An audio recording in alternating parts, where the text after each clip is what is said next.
2023 के हादसे तो बेशुमार थे, लेकिन वो हादसे हम आपके सामने लेकर आ रहे हैं जिसमें हमें अपने गिरेबान में झांकने का मौका मिलता है, सुधारने का मौका मिलता है। मेरठ शहर हादसों का शहर, और हादसों को कवर अप करने के लिए माननीय सो कॉल्ड माननीय मौजूद है। हादसे होने के बाद दोषियों की पैरवी करने वाले लोगों का पर्दाफाश जरूर हुआ है इस 2023 में, और 2024 में इन हादसों से सबक लेना है और हादसों में दोषियों की पैरवी करने वालों के खिलाफ वोट नहीं देना है। याद रखिए, जो लोग हादसों की पैरवी कर रहे हैं उन्हें सबक सिखाना है, चाहे वो किसी भी पार्टी के क्यों ना हो, और सत्तारूढ़ पार्टियों के नेता और मंत्रियों को समझना होगा कि हो सकते हैं। और इस पूरे 2023 में मेरठ के भावनपुर थाना क्षेत्र के गांव राली चौहान के पास एक दर्दनाक हादसा हुआ। करीब 20 से 25 कांवड़िए ट्रैक्टर ट्रॉली से करीब 20 से 22 फुट ऊंचे विशाल कांवड़ लेकर आ रहे थे। जैसे ही वो मेन रोड से अपने गांव की तरफ मुड़े, तभी वहां से गुजर रही हाई टेंशन लाइन से उनकी विशाल कांवड़ टकरा गई और उसमें करंट उतर आया, जिसमें 5 कांवड़ियों की दर्दनाक मौत हो गई, जबकि कई कांवड़िए गंभीर रूप से घायल भी हो गए। हादसे की जानकारी मिलते ही ग्रामीणों ने मेन रोड को जाम कर दिया और हंगामा भी खूब किया। लेखपाल और जेई के निलंबन की मांग करते हुए ग्रामीणों ने सड़क पर डेरा डाल लिया। आपको बता दें कि इस हादसे के पीछे मेडा का बहुत बड़ा हाथ है, क्योंकि उसका अवैध निर्माण कराने का तरीका बहुत ही अलग है। इस रोड पर मेडा ने कई अवैध निर्माण कराए और इस हादसे के बाद भी सबक लेने को मेडा तैयार नहीं है। आज 8:15 के करीब रौली चौहान गांव जनपद मेरठ में जो थाना भावनपुर अंतर्गत आता है, उसमें जो उस गांव के लोग हैं वो कांवड़ अपनी लेके डीजे के साथ गांव में जा रहे थे, और गांव के पास में ही वहां पे रोड के किनारे 11 kV की लाइन थी, जिसमें उनके डीजे का फ्रेम टच होने की वजह से वो लोग उससे झुलसे और उनको तत्काल हॉस्पिटल ले जाया गया। हॉस्पिटल में 10 लोगों को भर्ती करवाया गया, जिनमें से 5 लोगों की मृत्यु हुई है।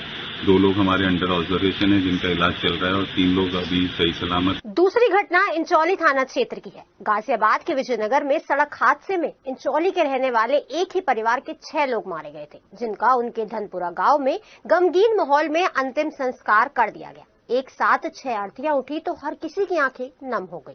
दरअसल मेरठ दिल्ली एक्सप्रेसवे हाईवे पर रोंग साइड से आ रही एक स्कूल बस ने कार सवार इंचौली के एक परिवार को जोरदार टक्कर मार दी थी, जिसमें कार के परखच्चे उड़ गए थे और 6 लोगों की मौके पर ही दर्दनाक मौत हो गई थी, जबकि परिवार के 2 लोग गंभीर रूप से घायल हो गए थे। लेकिन इस बड़ी घटना के बाद कई बड़े जनप्रतिनिधि भी उनके घर पहुंचे, उन्हें सांत्वना दी और उन्हें आश्वासन दिया कि मुआवजा दिलाया जाएगा। लेकिन साल खत्म होते होते भी मुआवजे का इंतजार अभी भी है। तीसरी घटना लोहिया नगर इलाके की है। तेज धमाके से इलाके में अफरा तफरी मच गई थी। चारों तरफ चीख पुकार और हाहाकार मचा हुआ था।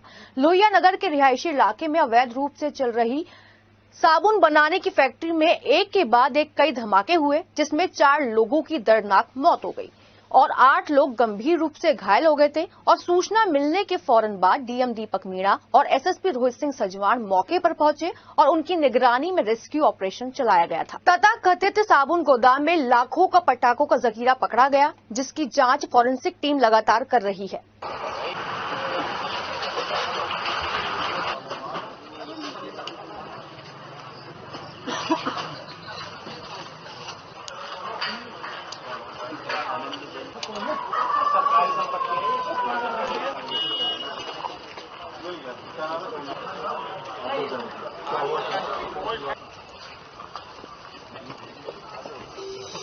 लोहिया नगर में एक विस्फोट हुआ, जिसमें प्रथम दृष्टया, क्योंकि अभी देखने से पता चल रहा है कि यहाँ पे साबुन बनाने का काम होता था, और कहीं ना कहीं साबुन बनाने से रिलेटेड जो भी या तो मशीनरी या जो यूज हो रही थी, उसकी वजह से कहीं ना कहीं उसमें इम्पैक्ट की वजह से ये ब्लास्ट हुआ है, और इसमें 8 लोग इंजर्ड हैं। सभी को मेडिकल कॉलेज भेज दिया गया है। सुबह 7 से 7:15 के बीच में एक जो 2 मंजिला बिल्डिंग है, इसमें एक धमाका हुआ, जिसमें कि उसकी चपेट में कुछ लोग आ गए, जिसमें कि 7 लोग के आसपास थे। इनको स्थानीय लोगों के द्वारा और पुलिसकर्मियों के द्वारा यहाँ से अस्पताल भेजा गया। इसके बाद मौके पे आके जो यहाँ पे छानबीन की जा रही है, फील्ड यूनिट यहाँ पे मौजूद है।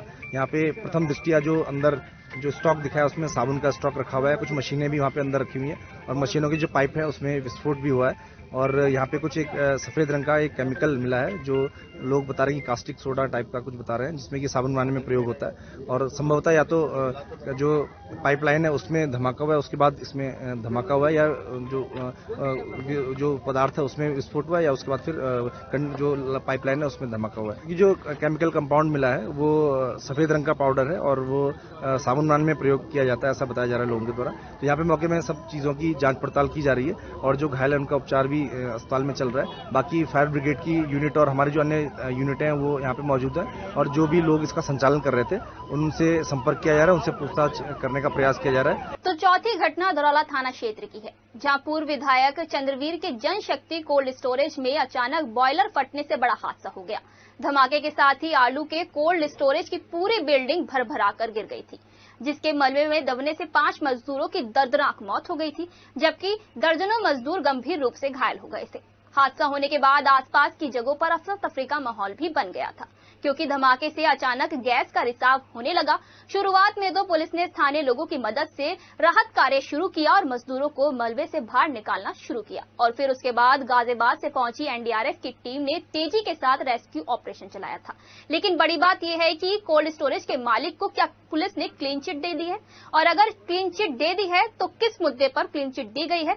और हमारा कहना यह है कि इस मामले पे पूरी जांच होनी चाहिए और जो दोषी हैं उनको सजा जरूर दी जानी चाहिए।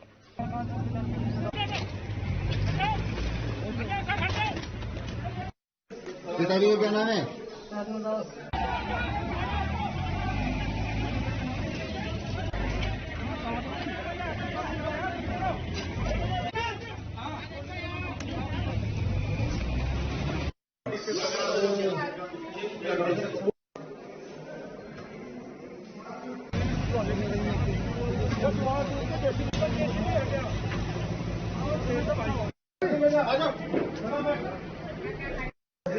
ये आलू को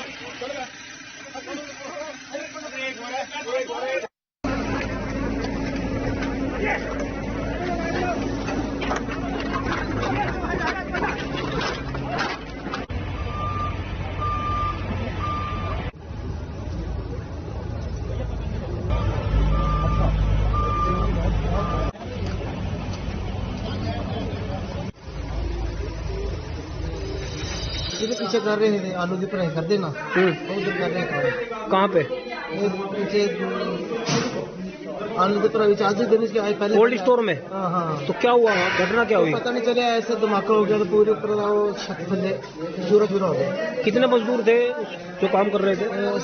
26।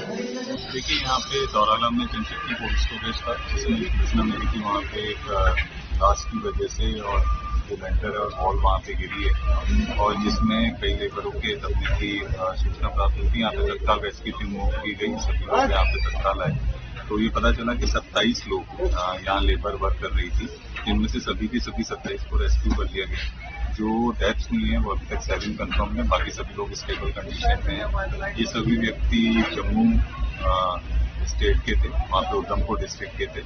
उनके लोगों की भी शिनाख्त करके उनको सूचना की जा रही है। बाकी इसके लिए कि इसके क्या कारण थे और क्यों ये घटना हुई है, उसके लिए ऑलरेडी एक कमेटी बनाई है जो विद इन 24 आवर्स में रिपोर्ट सबमिट करेगी, तभी हम लोग कंफर्म होंगे कि इसका मुख्य कारण क्या था। तो अभी तक का अपडेट ये है, और कुछ भी आगे की सूचना होगी तो हम लोग शेयर करेंगे। 7वीं घटना भावनपुर के गंगानगर यू पॉकेट से है। यहाँ भी एक दर्दनाक हादसा हुआ था।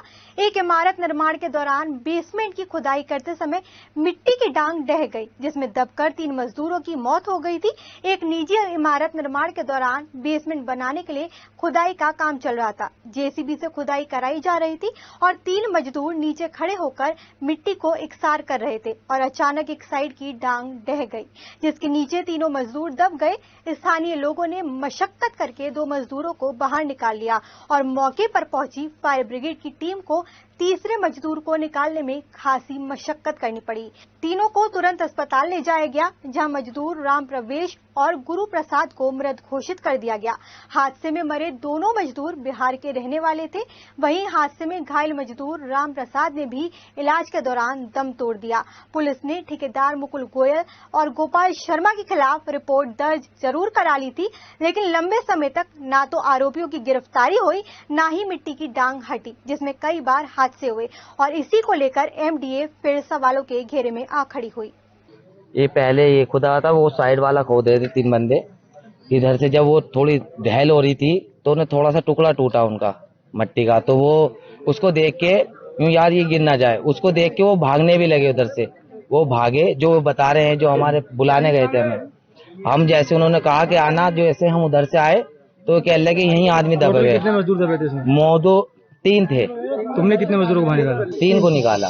थाना भावनपुर क्षेत्र में एक मकान में बेसमेंट की खुदाई के दौरान मिट्टी की ढाल गिरने से 3 मजदूरों के दब गए थे, जिनको तत्काल थाना भावनपुर की पुलिस, क्षेत्र अधिकारी विभाग और फायर सर्विस की टीमें पहुंच करके रेस्क्यू ऑपरेशन किया गया। तीनों को तत्काल अस्पताल पहुंचाया गया, जहां पर तीनों की उपचार के दौरान मृत्यु हो गई है।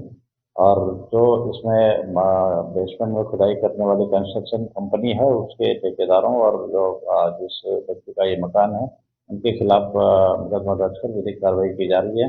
अभियुक्तों की शीघ्र गिरफ्तारी कराई जाएगी। हादसों की बात है और हमारे सभी सहयोगी आपको इन हादसों की रिपोर्ट कर रहे थे, और जब हादसों की बात होती है तो हार्ट अटैक की बात होती है, और हार्ट अटैक में कुछ वो लोग हमारे सामने से चले गए, हमको छोड़कर चले गए, जिनके जाने का टाइम अभी नहीं था। लेकिन एक ऐसी मौत जो सबको डरा गई और दहला गई।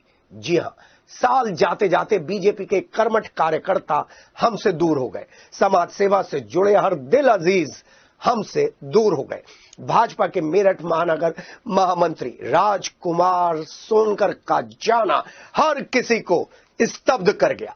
कोरोना पीरियड में समाज सेवा से उन्होंने अपनी विशेष पहचान बनाई थी। सिटी हलचल के साथ कई लोगों की मदद की थी। बीजेपी के महानगर अध्यक्ष की दौड़ में भी उनका नाम पहले 3 लोगों में शामिल था। खटीक समाज से आने वाले राजकुमार सोनकर सभी पार्टी के लोगों के बीच अपनी गर्मजोशी, मिलनसार स्वभाव की वजह से आदरणीय थे। रोज की तरह लोहिया नगर सब्जी मंडी जा रहे थे। पुलिस लाइन के सामने सुबह करीब 8:30 बजे किसी क्रेटा कार ने उन्हें टक्कर मार दी। मौके पर ही राजकुमार सोनकर की मौत हो गई। हर दिल अजीज इस कदर दुनिया को अलविदा कह गया कि हर कोई सकते में था, स्तब्ध था। फरवरी में होने वाली उनकी बेटी की शादी में वो कन्यादान भी नहीं कर पाए और एक सवाल छोड़ गए, सड़क दुर्घटनाएं क्या इसी तरीके से जिंदगी को खत्म करती रहेंगी? घर के चिरागों को बुझाती रहेंगी? घर के मुखियाओं को हमसे छीनती रहेंगी? तो उनसे अनुरोध है